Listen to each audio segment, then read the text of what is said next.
యేసుక్రీస్తు ప్రభు వారి పరిశుద్ధమైన నామం బట్టి మీకు స్తోత్రం. ఈ రెండవ దినం రాత్రి కాలము ప్రతికూల పరిస్థితుల్లోని వాక్యము చుట్టూ చేరి వచ్చి ఆధిక్యతకిచ్చినందుకు వందనములు. స్థానిక సంఘము, బాధ్యత వహించే వారు, సేవకులు, కుటుంబము, చుట్టుపక్కల ఉన్న సంఘాల పరిశుద్ధులు, సేవకులు ప్రార్థించి ప్రయాసపడిన ఈ 3 రోజుల సహవాసం కొరకై మీకు స్తోత్రములు. ఆయా ప్రాంతాలను రాగలిగి నీ సన్నిధిని అనుభవించగలిగిన వారిని బట్టి స్తోత్రాలు. ప్రతికూల పరిస్థితుల్లో మీ దర్శనము, మీ వెలుగు మాకు ప్రకాశింపచేయము.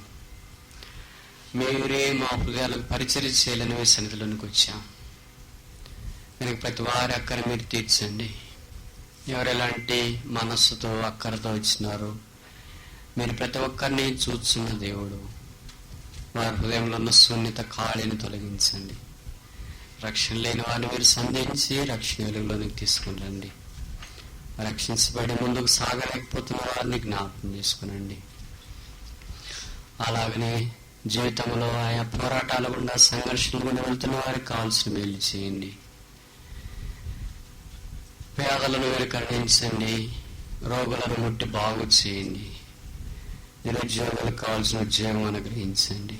భవిష్యత్తు కొరకు కనిపెడుతున్న వారికి కావాల్సిన మేలు చేయండి. అప్పులలో ఉంటున్న వారికి కావాల్సిన కృప చూపించండి. ఉద్యోగ బాధ్యతలు, చేతి పనులు, వ్యాపారాలు చేసుకుంటున్న వారిని మీరు సహాయం జ్ఞాపకం చేసుకునండి.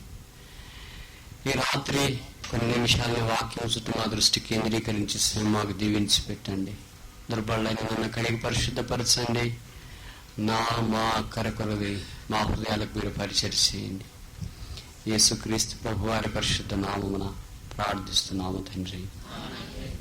ఈ పని బహు గొప్పది అనే మాటను మనం ఆధారం చేసుకుని దినవృత్తాంతాల మొదటి గ్రంథము 21వ అధ్యాయం నుండి కొన్ని విషయాలు పరిగెరుకుంటూ వచ్చినాం. ఈ రాత్రి ఇంకొక మాటను గురించి మనం ఆలోచించడానికి పూనుకుందాం. మనం పని గొప్పది అని గుర్తించినప్పుడు ఇతరులు కలిసి పనిచేయట ఈ పనిలో భాగమై ఉన్నది. ఈ మాట బైబిల్లో వేరే సందర్భంలో కూడా పరిశుద్ధాత్మ దేవుడు వాడుతూ వచ్చినాడు. కనుక గొప్పదైన పని, వ్యక్తిగత కుటుంబ సంఘాలుగా కట్టబడే పని, పరిశుద్ధ ఆత్మదేవుడు నియంత్రిస్తున్న పని, ఆయన కొనసాగిస్తున్న పని, ఆయన ముగించే పని. అయితే ఈ పనిలో దేవుడు మనల్ని జత పని వారిగా ఉండుట కొరకై పిలిచాడు. We are coworkers with him. ఆయనతో పాటు మనము పాలివారము లేదా పనివారమై ఉన్నాం. మరి పనిలో పాలు పొందుతున్న మనము ఎలాంటి పరిస్థితుల్లో ఎక్కడ మనం ఉన్నాం అనేది జ్ఞాపకం ఉంచుకోవాల్సిన వారమై ఉన్నాం. ఈ ఫిలిప్పు దావీదు సొలొమోనుకి ఇవ్వక మునుపు ప్రజలందరినీ సమకూర్చినట్లు వాక్యంలో మనం చూస్తున్నాం. 29వ అధ్యాయం 1వ వచనంలో, తర్వాత రాజైన దావీదు సర్వ సమాజంతో ఇలాగూ సెలవిచ్చెను. 28వ అధ్యాయం 1వ వచనంలో, గోత్రముల పెద్దలను, వంతుల చొప్పున రాజునకు సేవ చేయ అధిపతులను, సహస్రాధిపతులను,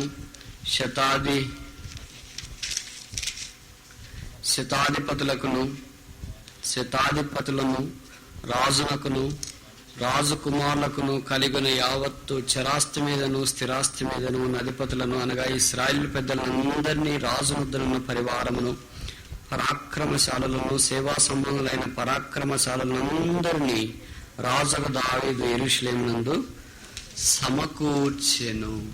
ఈ మాట మీరు ఆలకించండి. సమకూర్చెను. ఈ దినము మనం ఆలోచించే లేదా పరిగెరుకునే అంశానికి ఒక శీర్షిక మనం ఉంచుదాం. Proclamation of the work. పని కొరకైన ప్రకటన. ఏమని ప్రకటించినాడు? ఈ 28వ అధ్యాయం 1వ వచనంలో చాలా రకాలైన మనుషులు ఉన్నారు.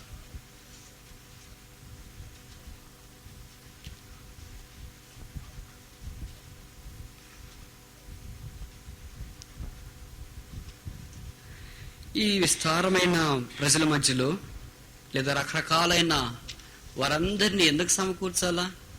వారందరికి తెలియకుండా సాధారణంగా అంతఃపురంలో ఉన్న వారితో దావీదు సొలొమోనుకి పని అప్పగించవచ్చు కదా.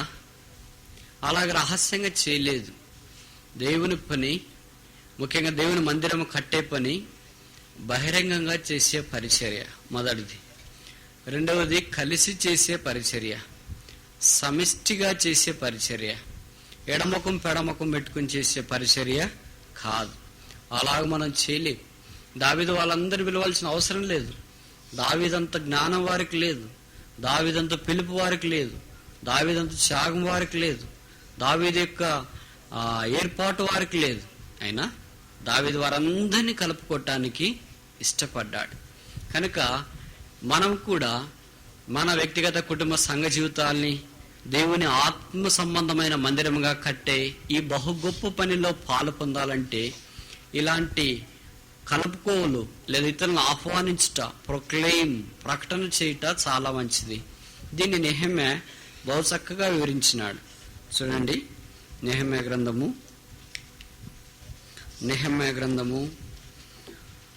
4వ అధ్యాయము 19వ వచనం. అప్పుడు నేను ప్రధానులతోనూ అధికారులతోనూ మిగిలిన వారితోనూ ఇట్లాంటిని. కనుక నెహెమ్యా కూడా ఒంటరిగా పనిచేయట్లేదు. చాలాసార్లు మనం అనుకుంటాం దేవుని సేవ అంటే ఒంటరిగా పనిచేసేది, మన ఇష్టం వచ్చినట్టు పని చేసుకోవచ్చు, మన ఆలోచన కొద్ది మనం పని చేసుకోవచ్చు అని అనుకుంటాం. నెహెమ్యా సందేహం లేకుండా నాయకుడే. అయితే ఆయన ఇతరులతో సంప్రదించినట్లు మనం చూస్తున్నాం. ప్రధానులతోనూ అధికారులతోనూ మిగిలిన వారితోనూ ఇట్లాంటిని ఏమన్నాడు? 3 గుంపులు ఇక్కడ చూశాం. పని మిక్కిలి గొప్పది, మీరు గోడ మీద ఒకరికొకరు చాలా ఎడమగా ఉన్నారు అని అన్నాడా? మనము అంటే నాతో సహా అని నెహెమ్యా ఐక్యపరుచుకుంటున్నాడు. మనము గోడ మీద ఒకరికొకరము చాలా ఎడమగా ఉన్నాము గనక ఏ స్థలంలో మీకు బాకానాదం వినబడను అక్కడికి మా దగ్గరకు రండి. ఇది ప్రొక్లమేషన్, ప్రకటన. మనం చాలా ఎడమగా ఉన్నాం, ఏదో గోడ మీద ఉన్నట్టు పని చేస్తున్నాం. మీరు ఒక ఊర్లో, నేను ఒక ఊర్లో, ఇంకో ఊర్లో అలాగ పని చేసుకుని పోతున్నాం. అయితే ఎటు పని చేస్తున్నాము? ఎడమగా పని చేస్తున్నాం, కుడిగా కాదు. అంటే ఇష్టం లేకుండా పని చేస్తున్నాం. వాళ్ళ పక్కనుండేదా, వీళ్ళ వెనకుండేదా, వీళ్ళ ముందుండే వాళ్ళ, వీళ్ళ తూర్పుకు, వీళ్ళ దక్షిణానికని పని చేస్తున్నాం. కానీ ఇప్పుడు నెహెమ్యా ఏమంటున్నాడు? బాకానాదం వినబడగా మీరు దగ్గరికి రండి. ఆ బాకానాదము అనగా దేవుని వాక్యము వినిపించినప్పుడు, స్వరం వినిపించినప్పుడు దగ్గరకు రండి. అంటే దగ్గరికి వచ్చే స్వభావం మనకుండదు. శారీరకంగా మనం దగ్గరికి రావచ్చు, కానీ ఆత్మలో మనం దగ్గరికి వచ్చే అనుభవంలో ఉండం. ఏంటి బాకానాదం? దగ్గరికి రాకపోతే పని జరగదా? దగ్గరికి వస్తేనే మన దేవుడు మన పక్షమున యుద్ధము. మనం దగ్గర లేమనుకో, మన దేవుడు మన పక్షాన్ని యుద్ధం చేయడం బహుశా కష్టమైపోద్ది. అప్పుడేం చేస్తాడు? మన అపవాది సాతానుడు మనకు విరోధముగా యుద్ధము చేయి. అదే ఈ మధ్యలో జరుగుతున్న కార్యక్రమం. కనుక బాకానాదం ఊదేవారు, వినేవారు, బాకానాదము ఇవన్నీ చాలా ప్రాముఖ్యం. బాకానాదం అంటే ఒక పెద్ద బోర లాంటిది. అది ఊదేవారికి శక్తి లేదనుకో, మెల్లగా ఊదారనుకో ఎవరికి వినిపిస్తుంది? ఇక్కడ రాయబడింది ఏంటంటే బాకానాదము వినబడును. ఏ స్థలమందు బాకానాదం వినబడును? అది పత్తిపాడే కావచ్చు, అది నందిపాడే కావచ్చు, అది వరగానే కావచ్చు, అది పాలపర్రే కావచ్చు, ఇంక ఏ ఊర్లు గుర్తు రావట్లేదు, ఇంకే ఊరు కావచ్చు. ఏ స్థలములో బాకానాదము వినబడను? అది పేటే కావచ్చు, అన్నవరమే కావచ్చు, ఇక ఏ ఊర్లో వినబడునో ఆ ఊరికి మీరు దగ్గరికి రండి. మన దేవుడు మన పక్షమున యుద్ధం చేయండి. ఈ దినాల్లో మనకు కరవైంది అదే. బోరు ఊదుకుంటాడులే, మనకు వచ్చిందేంటి, మన దాన్ని మనం ఉందాం, మన దాకా వచ్చిందా ఊద్దాము, చేతనైనంత విందాం, చేతనైనంత కూర్చుందాం. గోడలు చాలా ఎడమున్నాయి, ఆ శబ్దం వినగలిగితే ప్రజలు రాగలరు. మరి ఊదటానికే శక్తి లేదనుకో ప్రజలు ఎలాగ రాగలరు? కనుక బూర ఎలాగో స్పష్టంగా ఊదబడకపోతే ప్రజలు ఎలాగో యుద్ధానికి పోగలరన్న బైబిల్లో వ్రాయబడింది. ఈ బూరల యొక్క సంగతి మనం కొన్ని నిమిషాలు ఆలోచించి ముగించడానికి ప్రయత్నం చేస్తాం. బైబిల్లో ఈ బూరలు ఏ సందర్భంలో వాడినారు, దేనితో తయారు చేసినారు? కొమ్మలతో తయారు చేసే బూరలు కాదు ఇవి, కట్టితో తయారు చేసే బూరలు కాదు ఇవి, ఇనుముతో తయారు చేసే బూరలు కాదు ఇవి. దేవుడు వీటిని ప్రత్యేకమైన విధానంలో ఏర్పాటు చేసినట్లు వాక్యంలో మనము చూస్తున్నాం. కనుక ఈ బూరలు అనే మన జీవితంలో ఉండట చాలా ప్రాముఖ్యము. సంఖ్యాకాండము 10వ అధ్యాయము, సంఖ్యాకాండము 10వ అధ్యాయము 1వ వచనం. యెహోవా మోషేకి లాగు సెలవిచ్చెను, నీవు 2 వెండి బూరలు చేయించుకొనుము. ఈ బూరలు కట్టి బూరలు కాదు, ఈ బూరలు మంటి బూరలు కాదు, ఇవి బంగార బూరలు కాదు, ఇత్తడి బూరలు కాదు, ఇనుము బూరలు కాదు. ఏం బూరలు ఇవి? వెండి బూరలు చేయించుకొనవలను. ఎందుకు వెండే చేయించుకోవాలా? బైబిల్లో ప్రతిదానికి ఒక అర్థం ఉంది. వెండి అనగా విమోచన అని అర్థము. కనుక విమోచించబడిన వారే ఈ బూరలుగా మార్చబడగలరు. విమోచించిన వారిద్ద నుండే స్వరం వస్తుంది, విమోచించబడిన వారిద్ద నుండే ధ్వని వస్తుంది. బైబిల్లో ధ్వని కూడా చాలా రకాలుగా ఉంది. శృంగార ధ్వని, రక్షణ ధ్వని, ఉత్సాహ ధ్వని, ప్రతిధ్వని, బూరధ్వని, యుద్ధధ్వని, ఇలాంటి మాటలు తిరిగి తిరిగి మనకి ఇప్పుడు కనిపిస్తున్నాయి. అది మన అంశం కాదు. కానీ ఇక్కడ రాయబడింది ఏంటంటే వెండి బూరలు చేయించుకో. ఆ తర్వాత ఏంటి? 2వ వచనము, నకషీ పనిగా వాటిని చేయింపవలెను, అవి సమాజమును పిలుచుటకును సేనలను తరలించుటకును నీకు ఉండవలెను. ఈ మొదటి 10 వచనాలు ఈ సంగతులు రాయబడ్డాయి. సరే, నేను క్లుప్తంగా చెప్పడానికి ప్రయత్నం చేస్తా. బూరలు దేంతో తయారు చేయాలా? వెండితో తయారు చేయాలా. వెండి విమోచనకు సాదృశ్యంగా ఉంది. ఎన్ని తయారు చేయాలా? 2 తయారు చేయాలా. అనగా సమిష్టిగా పనిచేసి ఇది మనకు జ్ఞాపకం చేస్తుంది. ఆ తర్వాత ఇంకేం రాయబడింది? ఆ బూరలు ఎప్పుడు ఊదాలా, ఎవరు ఊదాలా అనే మాటలు కూడా ఈ వాక్యంలో రాయబడినట్లు మనం చూస్తూ ఉన్నాం. ఎవరు ఊతున్నారు వీటిని? ఎప్పుడు ఊతున్నారు? 8వ వచనం, అహరోను కుమారులను యాజకులు ఆ బూరలు ఊదవలెను. కనుక ఎవరు బుద్ధి పడితే వాళ్ళు ఊతానికి లేదు. దానికి నిర్దిష్టం చేయబడిన మనుషులు ఉన్నారని వాక్యం మనకు జ్ఞాపకం చేస్తుంది. ఎప్పుడు ఊతున్నారు ఈ బూరలు? 3 విషయాల కొరకు. మొదటిదేంటి? 2వ వచనం మధ్య భాగము, అవి సమాజమును పిలుచుటకు. అయ్యా మీటింగ్ ఉంది, రండి రండి రండి రండి అని పిలుచడానికి. అందుకే ఇప్పుడు మీరు చూసింటారు లూథరన్స్లో, బ్యాప్టిస్టుల్లో మీటింగ్ మునుపు గంట కొడతారు. బోర్ లేదు కనుక టన్ టన్ టన్ టన్ అని. అది బైబిల్లో నుండి వాళ్ళు తీసుకొని వచ్చినారు, చివరికి మార్చారు అనుకో, గంట అయిపోయింది అది బూర పోయి. 2వది దేని కొరకు పిలవాల బూర ఊదాలా? అదే వచనంలో కింద వరుస, సేనలను తరలించుటకు నీకుండవలెను. కనుక మొదటిదేంటి? ప్రజలందరూ, విశ్వాసులందరూ రండి అని పిలువటానికి. 2వదేంటి? యుద్ధానికి సైన్యాన్ని తరలించడానికి, వెనకెళ్ళు, ముందుకెళ్ళు, తూర్పుకెళ్ళు, పడమరకెళ్ళు అని చెప్పటానికి ఆ బోరు ఊదాల. 3వదేంటి? 9వ వచనంలో మనం చూస్తాం, మిమ్మల్ని బాధించి శత్రువులకు విరోధముగా మీ దేశంలో యుద్ధమునకు వెళ్ళినప్పుడు ఆ బూరలు ఆర్భాటముగా. ఇప్పుడు యుద్ధానికి వెళ్ళేటప్పుడు ఊదాలి. ఈ 3 సందర్భాల్లో బూరలు ఊదినట్లు వాక్యంలో మనము చూస్తున్నాం. ఈ వెండితోనే తయారు చేయాల. వెండి యొక్క శ్రేష్టత లేదా విమోచన యొక్క విలువ ఈ బహు గొప్పదైన దేవుని పనిలో చాలా ప్రాముఖ్యమైనదిగా మనం చూస్తున్నాం. మీరు బహుశా ఆలోచించారో లేదో, ఈ దేవుని మందిరం కట్టాలా అనేది ఇంత కథ ఎందుకు రాయాలా బైబిల్లో? ఉదాహరణకి దినవృత్తాంతాల మొదటి గ్రంథంలో 21వ అధ్యాయం నుండి 29వ అధ్యాయం దాకా దాదాపు 9 అధ్యాయాలు ఈ విషయాలన్నీ రాశారు.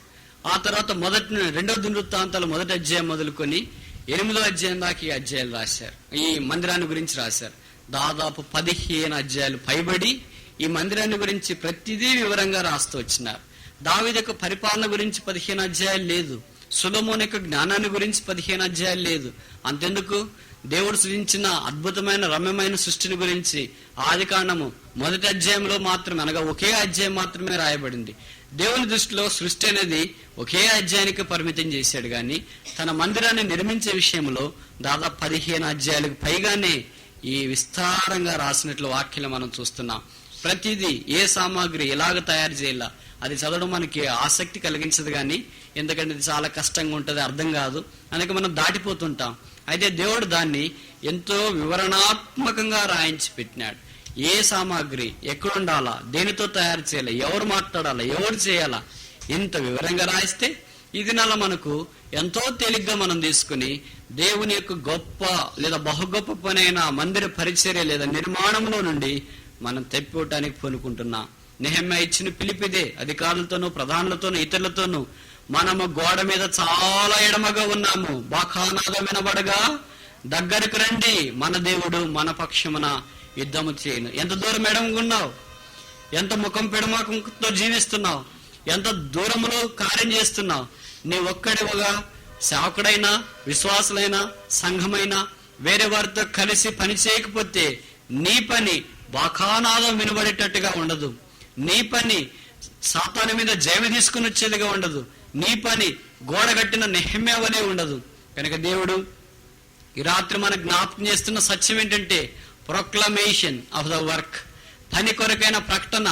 మాకు సహాయం చేయటకు రండి, మెల్లగమ్మా, మాకు సహాయం చేయటకు రండి, మాకు సహాయం చేయటకు రండి, మాకు సహాయం చేయటకు రండి అని కేకలేసి పిలిచేవారు, బాకానాదం ఊడిదేవారు, వాక్యం చెప్పేవారు అవసరమని వాక్యం మనకు జ్ఞాపకం చేస్తుంది. అది వెండితోనే, విమోచనతోనే, రక్షణతోనే అవసరము. రక్షణ లేని వాళ్ళు బాకానాదం ఊతే అది ఆర్భాటముగా ఉండకపోవచ్చు, అది ఇతరులకు ఆహ్లాదకరంగా కూడా ఉండకపోవచ్చు. మరి వెండి 5 విషయాలు మనకు జ్ఞాపకం చేస్తుంది. మొదటిదేంటి?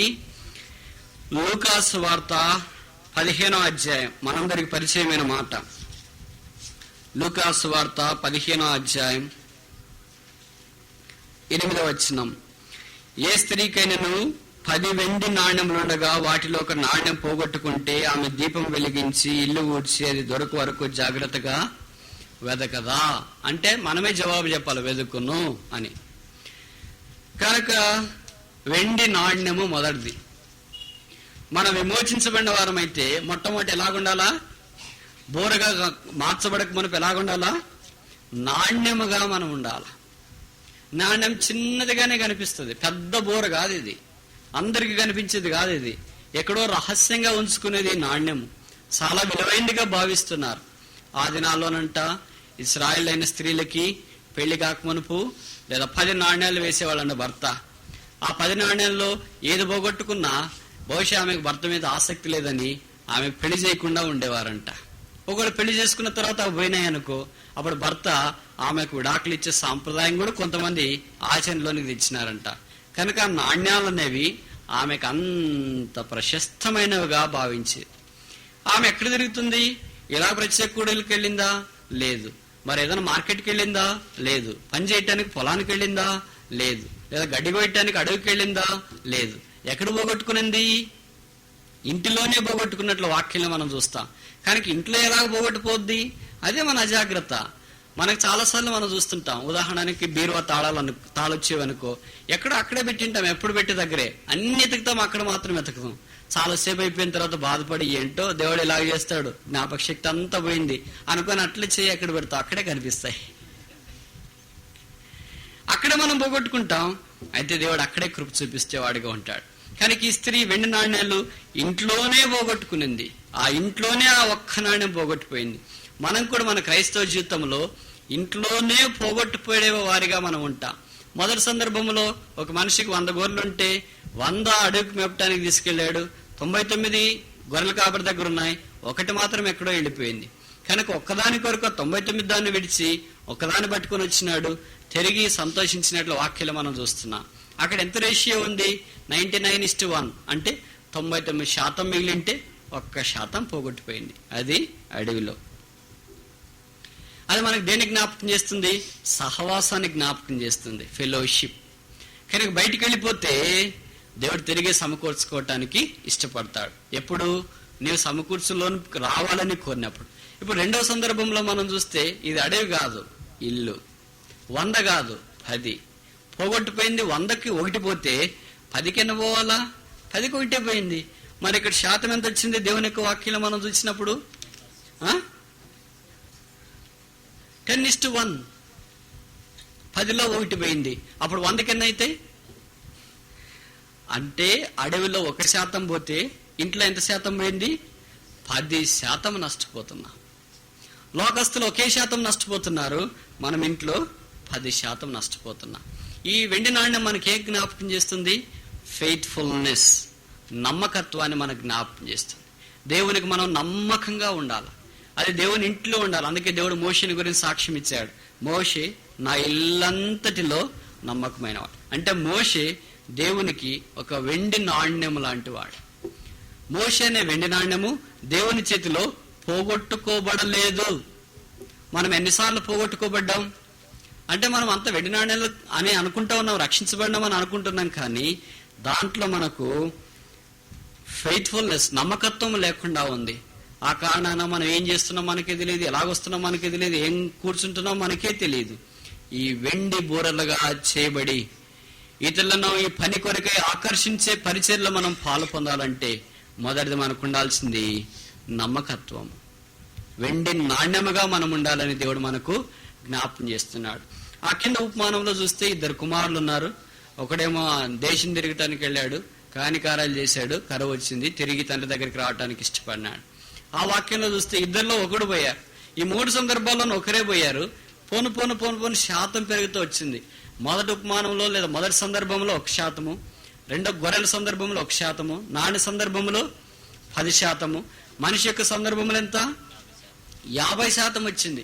అంటే అర్థానికి అర్థం ఎక్కడిది? ఇంట్లో జరిగింది, అనగా దేవుని మందిరంలో జరిగే కార్యక్రమం అన్నమాట. దేవుని మందిరంలో ఎంతమంది ఎక్కడి నుండి వెళ్ళిపోతున్నారు? ఫుల్నెస్. తండ్రి ఇంట్లో సమస్తం సమృద్ధిగా ఉంది. తల్లి ఉంది, పిల్లలున్నారు, ఇరుగు పొరుగు వారు ఉన్నారు, ఆస్తి ఉంది, దాసులున్నారు, పనివారున్నారు. ఇవన్నీ వదిలేసి ఆ వ్యక్తి వెళ్ళిపోయాడు. అంటే అర్థం ఏంటి? దేవా, నీ సమృద్ధి నాకు అవసరము. ఈ దినాల్లో చాలా మంది అలాగున్నారు. మొదటిది ఏంటి? ఫెలోషిప్, సహవాసంలో నుండి వెళ్ళిపోతున్నామా? రెండవది ఏంటి? ఫెయిత్ఫుల్నెస్, నమ్మకత్వంలో నుండి వెళ్ళిపోతున్నామా? మూడవది ఏంటి? ఫుల్నెస్, సంపూర్ణతలో నుండి వెళ్ళిపోతున్నాం. ఈ వెండి నాణ్యము పోగొట్టుకోబడింది, కానీ ఆమె తిరిగి ఇల్లు వచ్చినప్పుడు ఆ నాణ్యం ఆమెకు దొరికింది. ఆమె సంతోషము అధికముగా చేయబడినట్లు వాక్యాలు మనం చూస్తున్నాం. కనుక దేవుడు మనల్ని మొట్టమొదట నమ్మకమైన వెండి నాణ్యాలుగా ఉండాలని కోరుతున్నాడు. కనుక వెండి నాణ్యము ఫెయిత్ఫుల్నెస్, నమ్మకత్వాన్ని మనకు జ్ఞాపకం చేస్తుంది. రెండవది, వెండితో ఏం కనిపిస్తున్నాయి మనకు? పరమగీతము 1వ అధ్యాయము 11వ వచనం.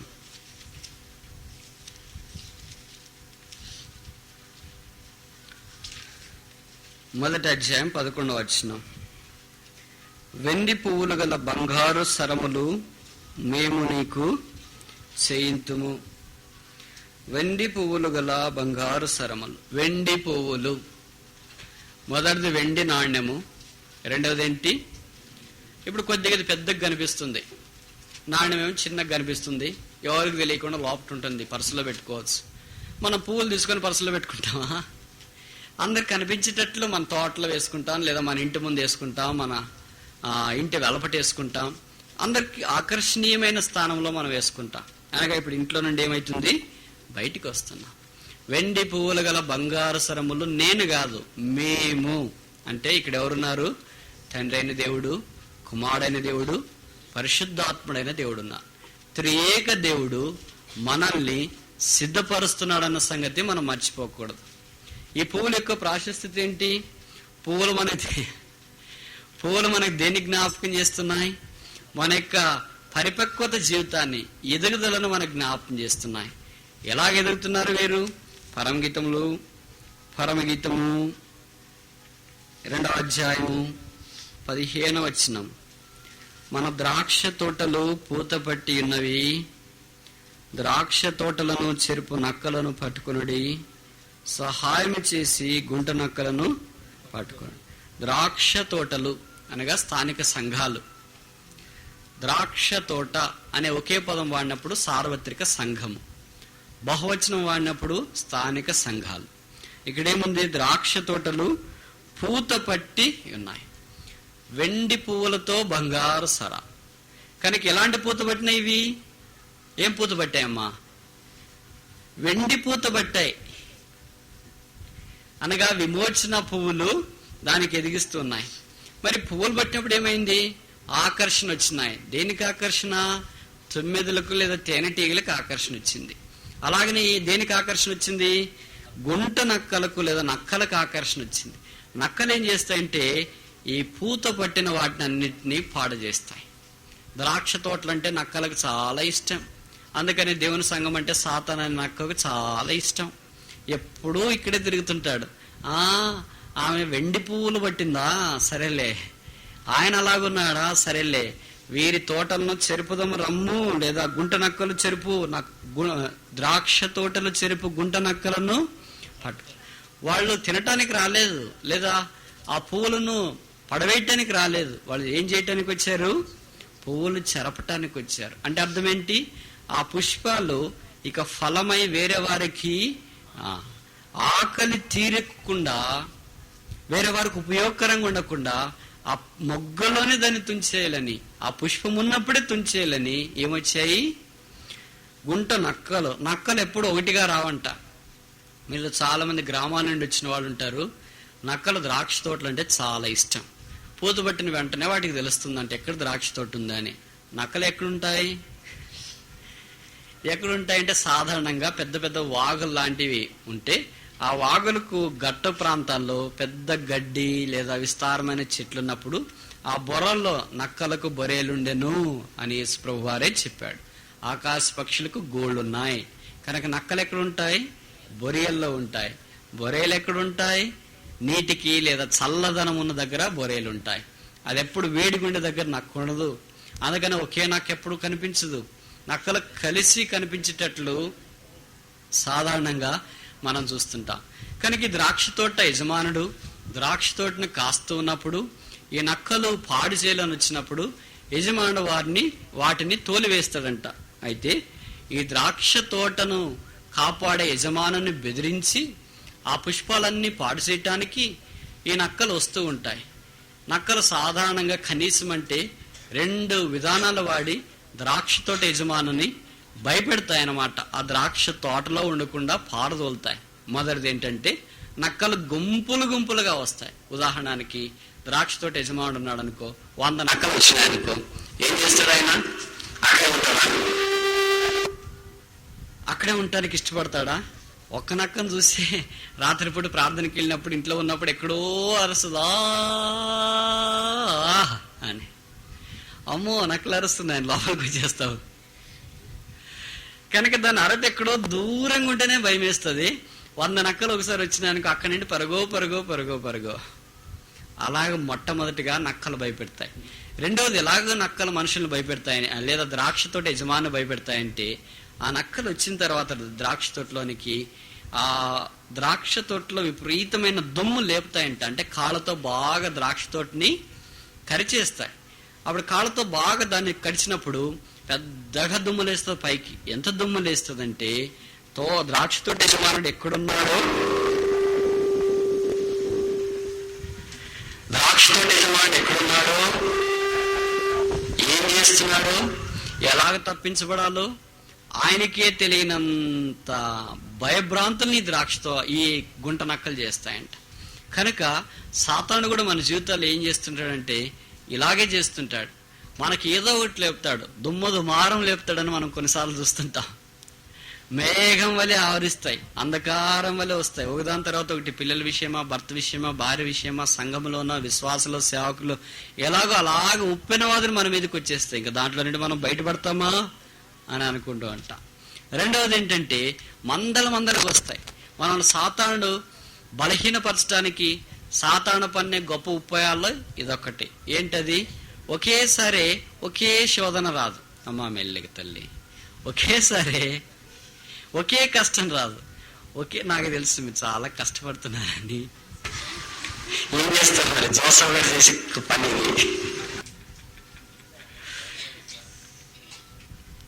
ఏం చేస్తాడంటే రకరకాలుగా తెస్తాడు. ఆర్థిక ఇబ్బందులు తెస్తాడు, అదే సందర్భంలో పిల్లలు ఫెయిల్ అయితే ఎట్లా అనుమతిస్తాడు? అదే సందర్భంలో మనకు ఆరోగ్యం పోద్ది. అదే సందర్భంలో ఇరుగు పొరుగు వారు మనల్ని గురించి చెడ్డగా మాట్లాడడం ఆరంభిస్తారు. అప్పుడే మన బంధువులకి ఏదైనా జరుగుతుంది. అప్పుడే మన అమ్మో నాన్నగారు ఎవరో చనిపోతారు. అప్పుడే అన్ని అవుతాయి. మనకు అనిపిస్తుంది, అమ్మో ఒకదాని మీద ఒకటి పడితే నేను ఎట్లా తేరుకునేది, ఎట్లా బాగుపడేది, ఎట్లా పైకి వచ్చేది? ఇంక ఇవన్నీ నాలో నుండి తొలగుతాయా? ఈ అప్పులు తీరేది ఎప్పుడు? పిల్లలు పాస్ అయ్యేది ఎప్పుడు? భార్య భర్తలు రక్షించబడేది ఎప్పుడు? వీరందరూ పెళ్లిళ్ళు చేసేది ఎప్పుడు? మా ఇంట్లో వాళ్ళు పలానా వాళ్ళు చనిపోయారో వాళ్ళ సంగతి చూసుకునేది ఎప్పుడు? నాకు ఆరోగ్యం క్షీణించిందే, నేను ఎప్పుడు ఇంక బతికి బట్టగట్టే పనేనా? గుంట నక్కలు ద్రాక్ష తోటలను చెరుపుతున్నాయి కనుక వాటిని పట్టుకొనుడి అనే వాక్యంలో మనం చూస్తున్నాం. కనుక మనం ఎదుగుతూ ఉండే కొలది, వెండి పువ్వులుగా మార్చబడే కొలది ఈ గుంట నక్కలు ఆకర్షణీయంగా వస్తూ ఉంటాయి. కనుక మన క్రైస్తవ జీవితంలో నేర్చుకోవాల్సింది ఏంటంటే, వాటిని మనం ఏం చేయాలా? పట్టుకొనాలంటే ఏం చేయాలా? దేవుని యొక్క వాక్యంలో రాయబడింది, సాతాను యొక్క కుతంత్రములు మనము ఎరగని వారము కాదు. మన యొక్క ఆలోచనలు, మన యొక్క తలంపులు, వీటన్నిటినీ దేవుని యొక్క ఆత్మ ద్వారా చెరలోనికి తెచ్చి వాటిని బంధించాలనే వాక్యంలో మనం చూస్తున్నాం. ఇది కనుక రెండవది మనకి ఏ జ్ఞాపకం చేస్తుంది? వెండి పువ్వులు అంటే ఫ్లరిషింగ్, ఎదుగుదలను జ్ఞాపకం చేస్తుంది. మూడవది ఈ వెండి ఇంకా మనకేం జ్ఞాపకం చేస్తుంది? పరమగీతము 8వ అధ్యాయము 9వ వచనం, 8-9. అది ప్రాకారం వంటిదాయన, మేము దానిపైన వెండి గోపురం ఒకటి కట్టుదము. వెండి నాణ్యము మొదటిది, వెండి పువ్వులు రెండవది, మూడవది వెండి గోపురం. గోపురం అంటే భూమి వైపు కిందికి పోతా ఉంటదే, లేదా ఆకాశం వైపు పైకి పోతా ఉంటదే? గోపురం అంటే ఎప్పుడు పైకి వెళుతూ ఉంటుంది. అర్థం ఏంటి? ఇది భూ సంబంధమైన విషయాలను మనస్కరించదు, పర సంబంధమైన విషయాల మీదే దృష్టి ఉంచుతుంది. భూ సంబంధం కొరకై ప్రయాసపడదు, పర సంబంధమైన విషయాల కొరకే ప్రయాసపడుతుంది. భూ సంబంధమైన విషయాల కొరకై చింతించదు, పర సంబంధమైన విషయాల కొరకై చింత కలిగి ఉంటుంది. అందుకే పౌలు అపోస్తలుడు కొలస్సీలకు రాసిన 3వ పత్రిక 3వ అధ్యాయము 1-2 వచనాల్లో మనం చూస్తే, మీరు క్రీస్తుతో కూడా లేపబడిన వారైతే పైనున్న వాటినే వెదకుడి. మనం క్రీస్తుతో కూడా లేపబడిన వారమైతే మనం వెండి నాణ్యం మాత్రమే కాదు, మనం వెండి పూలు మాత్రమే కాదు, మనం ఏంటంట మనము వెండి గోపురం. కనుక మనం గోపురం అంటే ఎవరైనా సాధారణంగా సులువుగా ఎక్కుతారా? చాలా కష్టం గోపురం ఎక్కడం. కనుక సాతానికి, గుంట నక్కలకు కూడా ఆ గోపురం దగ్గరికి రావడము చాలా సందర్భాల్లో కష్టంగా ఉంటుంది. కనుక ఈ గోపురం మనకి ఏ జ్ఞాపకం చేస్తుందంటే ఫుల్నెస్, సంపూర్ణతను మనకు జ్ఞాపకం చేస్తుంది. కనుక దేవుని యొక్క నమ్మకత్వంలో నుండి ఎదుగుదలలోనికి రావాలా, ఎదుగుదలలో నుండి ఎక్కడికి రావాలా? సంపూర్ణతలోనికి రావాలా. ఇంకా మనకు వెండి దేన్ని జ్ఞాపకం చేస్తుంది? ఇదే వాక్యంలో చూస్తే ఇంతదాకా మనము ఎక్కడ చూసాం? సంఖ్యాకాండము 10వ అధ్యాయంలో చూసాం. సంఖ్యాకాండము 10వ అధ్యాయము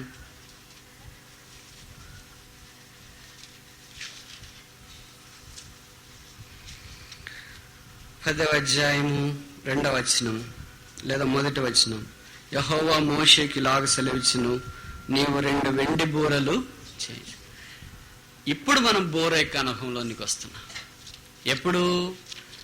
నమ్మకంగా వెండి నాణ్యం వలె ఉన్నప్పుడు మొదటిది, రెండవది ఎదిగే వెండి పువ్వుల వలె ఉన్నప్పుడు, మూడవది సంపూర్ణమైన వెండి గోపురం వలె ఉన్నప్పుడు. ఎక్కడికి వస్తున్నాం ఇప్పుడు? వెండి బూరల దగ్గరికి వస్తున్నాం. వెండి బూరలు మనకు దేన్ని జ్ఞాపకం చేస్తున్నాయి? యుద్ధానికి ఇశ్రాయేలు నడిపించే సందర్భంలో వారు దాన్ని వాడుతున్నారు. ఇట్ స్పీక్స్ ఆఫ్ ఫైటింగ్, పోరాడుట. మనుషులతో పోరాడేది కాదు. ఇంట్లో భార్య భర్తలు లేదా పిల్లలు తల్లిదండ్రుల మీద, తల్లిదండ్రుల పిల్లల మీద పోరాటం కాదు. ఈ పోరాటము దేవుని వాక్యంలో రాయబడింది. మనం పోరాడునది ఈ శరీరాలతో కాదు గాని లోకనాథునితో, అనగా ఈ సాతానుతో మనం పోరాడుతున్నాం. కనుక మన ఆయుధాలు భూ సంబంధమైనవి కాదు, అవి పర సంబంధమైనవిగా మనకు జ్ఞాపకం చేయబడుతూ ఉంది. కనుక మన క్రైస్తవ జీవితంలో ప్రభు కొరకు ముందుకు సాగిపోవటానికి ఈ వెండి బూరలు అవసరం. అందుకే నెహెమ్యా 4:19 ఇచ్చే పిలుపు, మనము ఒకరికొకరు గోడ మీద చాలా ఎడముగా ఉన్నారు. వారు పనిలోనే ఉన్నారు కదండి, ఇంట్లో లేరు వాళ్ళు, ఎక్కడున్నారు? ఊర్లో లేరు వాళ్ళు, ఎక్కడున్నారు? వీధిలో లేరు వాళ్ళు, ఎక్కడున్నారు? స్కూల్లో లేదు వాళ్ళు, ఎక్కడున్నారు? వలపట్లేదు వాళ్ళు, ఎక్కడున్నారు? ఆవరణంలో లేరు వాళ్ళు, ఎక్కడున్నారు? గోడ మీద ఉన్నారు. గోడ మీద విశ్రాంతి ఉంటుందే, నెమ్మది ఉంటుందే? గోడ మీద ఖాళీగా ఉండే వాళ్ళంతా గోడ ఎక్కుతారా? ఎవరు ఎక్కుతారు గోడ? గోడముతులాట ఆడేవాళ్ళు కాదు, దాగుడుముతులాట ఆడేవాళ్ళు కాదు. ఎవరు ఎక్కుతారు గోడ? పని చేసేవారు గోడ ఎక్కుతారు. కానీ వాళ్ళు గోడ మీదే ఉన్నారు, పని చేస్తూనే ఉన్నారు, విశ్రాంతి లేకుండా విరామం లేకుండా పని చేస్తున్నారు. అయితే ఇండిపెండెంట్ వర్కింగ్, స్వతంత్రంగా ఎవరికి వాళ్ళని, నీకు ఏది తెలిస్తే నువ్వే పని చేసుకుంటూ అట్లే పోతుంటావు గోడ మీద. అది చక్కగా కడుతున్నావా, దానికి నడ్డు వచ్చిందా, అది పక్క సొట్టలు తిరిగిందా, అది వంకరగా ఉందా, దానికి కిటికీ పెట్టావా, తలుపు పెట్టావా, దాన్ని వేరే గోడతో కలిపావా, అదంతా ఏముండదు. ఎలా కడుతున్నావు, నీ దారి నువ్వు పోతా ఉన్నావు. అందుకనే సనబలొట్టు తోబియాలన్నారు, నెహెమ్యా కట్టే గోడలు నక్కలు వచ్చి పెడితే పడి. ఆ వాళ్ళకు కూడా నక్కలు అంటే చాలా ఇష్టం. అందుకనే నెహెమ్యాలో రాయబడినారు. ఎందుకంటే సాతాను ఎప్పుడు నక్కలకు పోల్చబడినాడు. దేవుని యొక్క వాక్యంలో యేసు ప్రభువు వారు కూడా ఆ నక్క అయిన హీరోతో ఇలాగ మీరు చెప్పుడే అనే మాట రాసినట్లు మనం చూస్తున్నాం. కనుక మనం కూడా పనిచేస్తున్నాం. కానీ ఎక్కడ పనిచేస్తున్నాము? మన ప్రాంతంలో, మన స్థలంలో పనిచేస్తున్నాం. ఇప్పుడు మనం ఏం చేయాలా? ఎక్కడ బాకానాదం వినిపిస్తుందో అక్కడికి మనము కూడి రావాలా. మన దేవుడు మన పక్షమున యుద్ధము. అలాగ మనం ఒంటరిగా మనం పనిచేస్తా పోతుంటే ఆ పనికి బలం లేదు. ఆ పని దేవుడు కోరింది కాదు. ఆ పని నెహెమ్యా కట్టడం కాదు.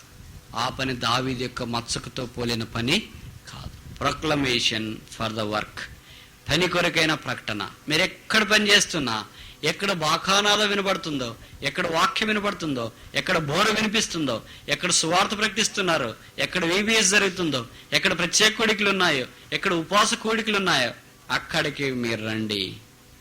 మన దేవుడు మన పక్షమున ఇద్దండి. ఎటు రావాలండి? ఆటోలు లేవండి, బస్సులు సరిగ్గా దొరకట్లేదండి, వర్షకాలం అండి, డబుల్ కష్టం అండి. నిజమే, ఇవన్నీ మనకున్న పరిమితులు. అయినా తీరిక చేసుకొని, పరిస్థితులను ఆధారం చేసుకోనకుండా దేవుని మీదే ఆధారపడుతూ మనం కూడి రావటానికి ఇష్టపడాలి. కూడిస్తే మేము బోధకులు చేసేది కాదు కార్యము. ఎవరు చేస్తున్నారు? మన దేవుడు. కనుక దేవుని కొరకు మనం కూడి వస్తున్నాం, కానీ మా కొరకు కాదు. మాకు 10 మంది ఉన్న వాక్యం చెప్తాం, 100 మంది ఉన్నా చెప్తాం, 1000 మంది ఉన్నా చెప్తాం, 10,000 మంది ఉన్నా చెప్తాం.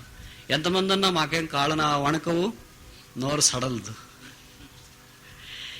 కానీ మన దేవుడు మన పక్షాన్ని యుద్ధం చేయాలంటే కలిసి రా. నువ్వు కలిసి రానంత దాకా దేవుడు నీ పక్షాన యుద్ధము చేయడు. ఈ మాట మీద జీవితం అంతా గుర్తుపెట్టుకోనండి. మన దేవుడు మన పక్షాన్ని యుద్ధం చేయాలంటే మనం గోడ మీద ఎడమగా ఉన్నాము, అది నువ్వు ఒప్పుకున్నా ఒప్పుకోకపోయినా నిజం.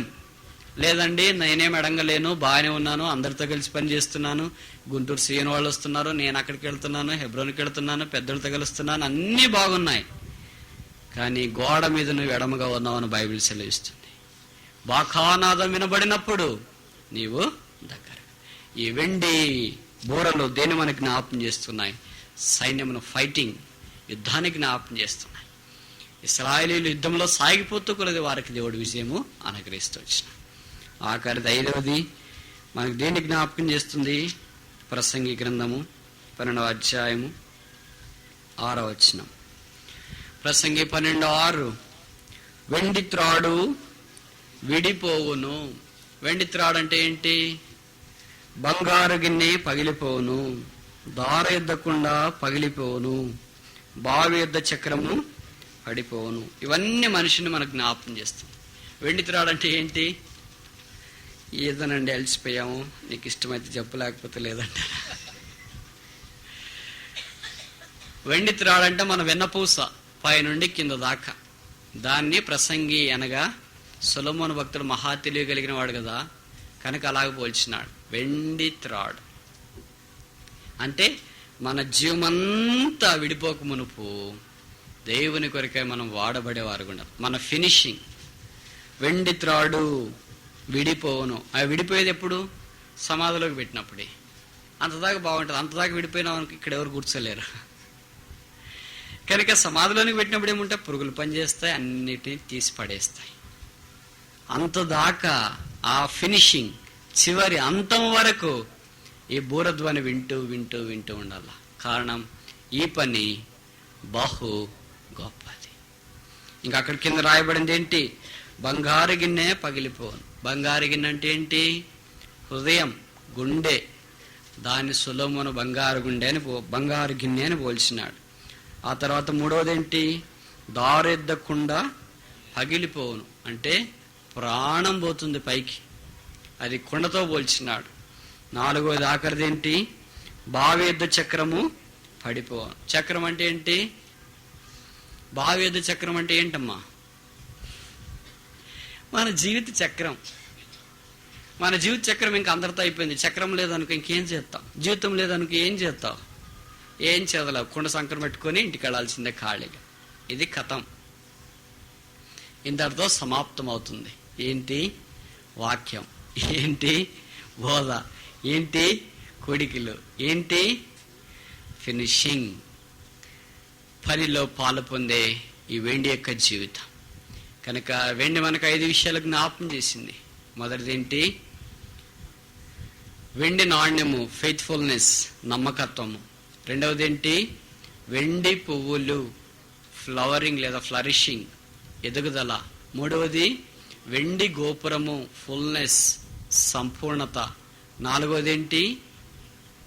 వెండి బూరలు, ఫైటింగ్, శత్రువుతో లేదా సాతానుతో పోరాడుట. ఐదవది ఏంటి? వెండి త్రాడు, ఫినిషింగ్, ముగించుట. ఈ అనుభవంలోనికి రావాలని దావీదు, నెహెమ్యాలు మనల్ని జ్ఞాపకం చేస్తున్నారు.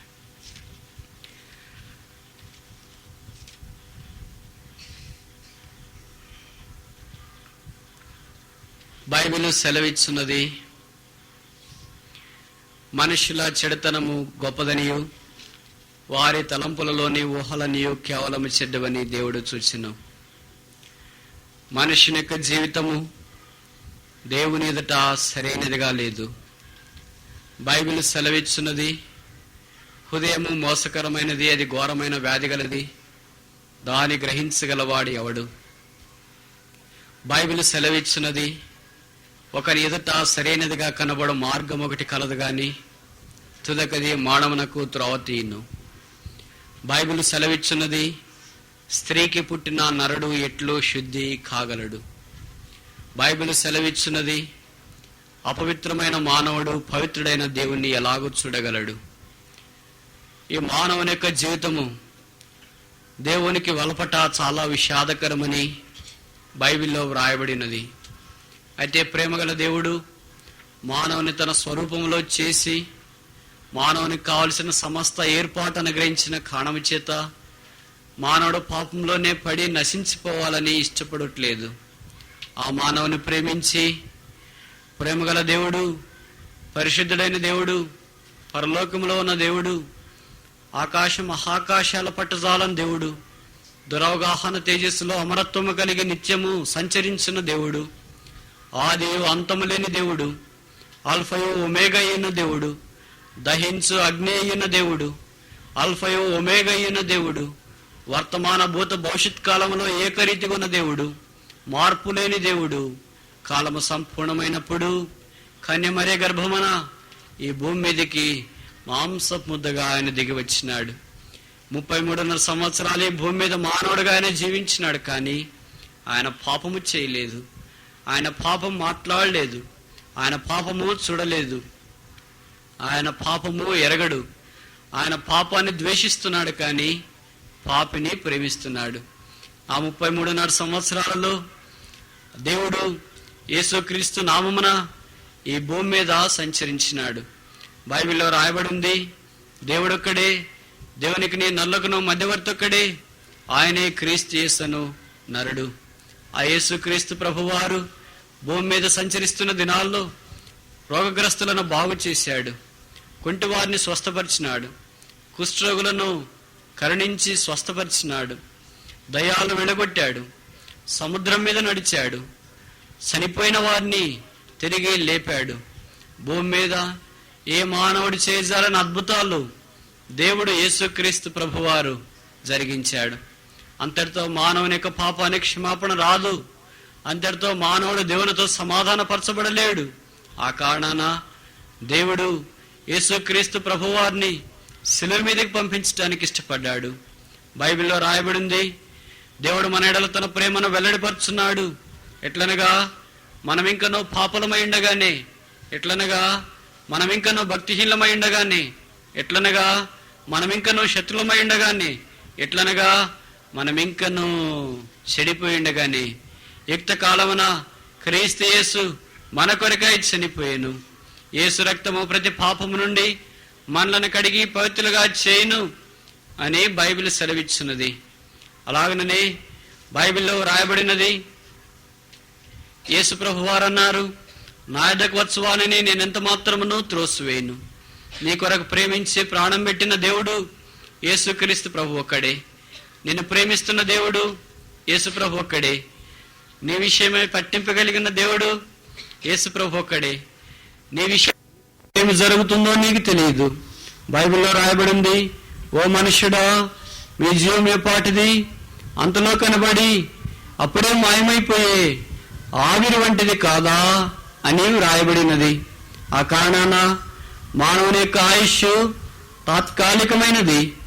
మానవుని భూమి మీద జీవించే జీవితము క్షణికముతో పోల్చబడినది, బుడగతో పోల్చబడినది, గడ్డి పువ్వుతో పోల్చబడినది. అంతము మానవుని జీవితానికి ఏ దినానైనా సంభవించవచ్చు. కారణం మానానికి పక్షపాతం లేదు, మానానికి జాలి లేదు, మానానికి దయ లేదు, మానానికి కనికరం లేదు, మానానికి ప్రేమ లేదు. మానానికి ఉన్నది కేవలము మనిషిని నిష్పక్షపాతముగా మురింగివేయటం మాత్రమే. కనుక మానం ఎప్పుడైనా సంభవిస్తే మానాన్ని ఎదుర్కోవటానికి సిద్ధమేనా? మానం తర్వాత ఏంటి? మానం తర్వాత పరలోకము నరకమనే ఉన్నాయి. ఎవరు చూశారు అని ప్రశ్నించవద్దు. బైబిల్లో రాయబడినది, మానవు చూడకుండా బ్రతికినాడెవడు? పాతాళంలోనికి వెళ్లకుండా తను తాను కాపాడుకొనగలవాడెవడు? కనుక బైబిల్లో పాతాళం ఉన్నది, బైబిల్లో పరలోకము కూడా ఉన్నది అని రాయబడినది. ఆ కారణాన పరలోకం ఉన్నదంటానికి రుజువు కూడా యేసు ప్రభు వారు శిలువ మీద వేలాడుతున్నప్పుడు కుడివైపునున్న దొంగ, యేసు నీవు నీ రాజ్యంతో వచ్చినప్పుడు నన్ను జ్ఞాపకం చేసుకో అని విన్నవించినప్పుడు యేసు క్రీస్తు ప్రభు వారు అన్నారు, నేడు నీవు నాతో కూడా పరదేశంలో ఉందువు, అనగా పరలోకంలో ఉందువు. కనుక బైబిల్లో వ్రాయబడినట్లు పాతాళమున్నది, పరలోకమున్నది. దాన్ని నీవు తప్పించుకోలేవు. ఈ రెండు నీకు కావు. ఏదో ఒక్కటి మాత్రమే నీవు పొందాలి. ఆ కారణాన దేవుడు నిన్ను ప్రేమించాడు. నీ కొరకై ఈ భూమి మీద జీవించి నీ కొరకై చనిపోయాడు. దేవుడు ఈ దినాన కూడా నిన్ను ప్రేమతో ఆహ్వానిస్తున్నాడు. బైబిల్లో వ్రాయబడినది, దేవుడు లోకమును ఎంతో ప్రేమించెను కాగా తన అద్వితీయ కుమారునిగా పుట్టిన వాని యందు విశ్వాసముంచు ప్రతి వాడును నశింపక నిత్యజీవం పొందనట్లు యేసుక్రీస్తును మన కొరకై అనుగ్రహించును. యేసుక్రీస్తు ప్రభువారి ద్వారానే రక్షణ. కారణము, యేసు ప్రభువారిని శిలువలో మొదట దేవునికి ఇష్టమైంది. మన సమాధానార్థమైన శిక్ష దేవుడు యేసు ప్రభువారి మీద మోసుకున్నాడు. యేసుక్రీస్తు ప్రభువారు లోక పాపములు మోసుకుని పోయిన దేవుని గొర్రెపిల్లగా వ్రాయబడింది. యేసుక్రీస్తు ప్రభువారు మానవులను ప్రేమించి తన ప్రాణం అప్పగించుకొని తిరిగి లేచడం ద్వారా, సమాధాన బలి పశువుగా వధించబడడం ద్వారా గొప్ప సమాధానము, సంతోషాన్ని పొందగలుగుతున్నారు. మానవులు పాపంతో జీవిస్తుండగా కరుణా సంపన్నుడైన దేవుడు మరొక అవకాశం నీకు ఇయ్యాలని కోరుతూ ఉన్నాడు. జీవితము దేవునికి విరోధంగా కొనసాగించుట దుర్లభము. బైబిల్లో దేవుడు ప్రశ్నిస్తున్నాడు, ఓ మానవుడా, ముని కోలలకు ఎదురుతున్నట్ట నీ చేతన అవుతుందా? అలాగూ కాదు కదా. కనుక నిన్ను సృజించిన దేవుణ్ణి నీవు అంగీకరించాలని దేవుడు కోరుతున్నాడు. యేసు ప్రభువుని నీ సొంత రక్షకుగా నీవు అంగీకరిస్తే నీ పాపాలు క్షమించబడతాయి. గొప్ప ఆనందము, సమాధానము నీ హృదయంలోనికి వస్తుంది. లోకంలో జీవించినంత కాలం దేవుడు నీకు సహాయం చేస్తాడు. ఈ లోకాన్ని విడిచిపెడితే పరలోకంలో దేవునితో కూడా ఉండే రాజ్యంలోనికి నీవు వెళతావు. ఈ యేసు ప్రభు ప్రేమ ఈ రాత్రి కూడా నువ్వు తిరస్కరించడానికి ప్రయత్నం చేయొద్దు. చాలాసార్లు నీవు విన్నావేమో, చాలా ప్రయత్నాలు వేరేవి చేశావు, కానీ యేసు ప్రభుని గురించి అంగీకరించే ప్రయత్నం చేయలేదు. ఈ రాత్రి ఎందుకు యేసుక్రీస్తు ప్రభు వారిని నీవు అంగీకరించకూడదు? ప్రభు అయిన యేసునందు విశ్వాసం ఉంచుము, అప్పుడు నీవును నీ ఇంటి వారును రక్షింపబడదురు. మోకరించండి, ప్రార్థన. సన్నిధి సహవాసం అనుభవించడానికి వారికి ఇచ్చిన కృపను బట్టి స్తోత్రాలు. తిరిగి బయలుదేరి వెళుతుండగా కావాల్సిన బస్సు సౌఖ్యం వారికి అనుగ్రహించండి. సురక్షితంగా వారు చేరినట్లు సహాయం చేయమని ప్రార్థన చేస్తున్నా. మీ రాకడ ఆలస్యం అయితే మేము భూమి మీద సజీవులుగా ఉంటే మరొకసారి కలుసుకోవటానికి మీరు మా కృప చూపించండి. ఈ పాలపర గ్రామాన్ని మీరు ప్రేమించి ఈ సామాన్యమైన నీ మాటలు వినిపించే ఆధిక్యత మీరు అనుగ్రహించినందుకు మీకు స్తోత్రములు చెల్లిస్తున్నాం. విన్నవారి హృదయాల్లో కార్యకారం ఉన్నట్లు మీరు సహాయం చేయండి. ఈ మాటలు నిష్ప్రయోజనముగా మీ యొద్దకు మళ్ళీ రావని మీరు వాగ్దానం చేశారు. నా నిబంధన నేను మార్చజాలని అన్నారు. నేను మాట తప్పని వాడిని మీరు సెలవిచ్చినారు. కనుక ప్రేమగల దేవా, నీవే ఈ విషయంలో చొరవ తీసుకొని ఈ గ్రామాన్ని మీరు కదిలించి నరకానికి సమీపమున ఉన్న ప్రతి మానవుణ్ణి మీరు మీ ప్రేమ చేత బంధించి ఆకర్షించి పరలోక రాజ్య వారసులుగా చేయబడి ఆత్మ సంబంధమైన పరలోకాన్ని భూమి మీద అనుభవించినట్లు వ్యక్తిగత కుటుంబాలను మీరు సిద్ధం చేయవలసిందిగా మేము ప్రార్థన చేస్తున్నాం. మాకు ఇచ్చిన మంచి వర్షం కొరకై స్తోత్రాలు. ఇంకా అవసరమైన వర్షం మీరు అనుగ్రహించండి. కరువు నుండి మా దేశాన్ని కాపాడవలసిందిగా ప్రార్థన చేస్తున్నాం. రైతుల ఆత్మహత్యలను మీరు తప్పించవలసిందిగా ప్రార్థిస్తున్నాం. కావలసిన భౌతికమైన ఆత్మ సంబంధమైన హక్కులను మీ పుణ్యనామమును మీరు తీర్చండి. ఈ కోరికలు ఏర్పాటు చేయడానికి సోదరుడు జోసఫ్ గారు ఇతరులు కలిసి ప్రార్థించి ప్రయాసంతటిని బట్టి మీకు స్తోత్రాలు. ఎవరి సమర్పణ, ఎవరి త్యాగం, ఎవరి కన్నీరు, ఎవరి వాదన, ఎవరి ప్రార్థనలు దేని వెనుకున్నాయో వారందరినీ మీరు పేరు పేరున దీవించి వారికి కావాల్సిన బహుమానము మీరు అనుగ్రహించవలసిందిగా ప్రార్థన చేస్తున్నాం. తిరిగి మా ప్రాంతాలకి ప్రజలు వెళుతూ వారి ప్రాంతాలకు ప్రజలు వెళుతుండగా కావాల్సిన సహాయం చేయము. రేపు మా ప్రభువు నాన్న ఆ ప్రాంతాల్లో నీ ప్రేమాచిష్ణాలైన బల చుట్టూ చేరి వచ్చి ఆరాధించే సమయము దీవెనకరంగా చేయము. ఏదైతే మానవ హద్దుబాట్ల మట్టి జరిగించబడలేదు దానిని పరిశుద్ధాత్మ తండ్రి మీరే సంపూర్తి చేయండి. ఏది సామాన్యమైన విధానంలో జరిగించబడిందో అది నిలిచినట్లు మీరు సహాయం చేయవలసిందిగా ప్రార్థన చేస్తున్నాం.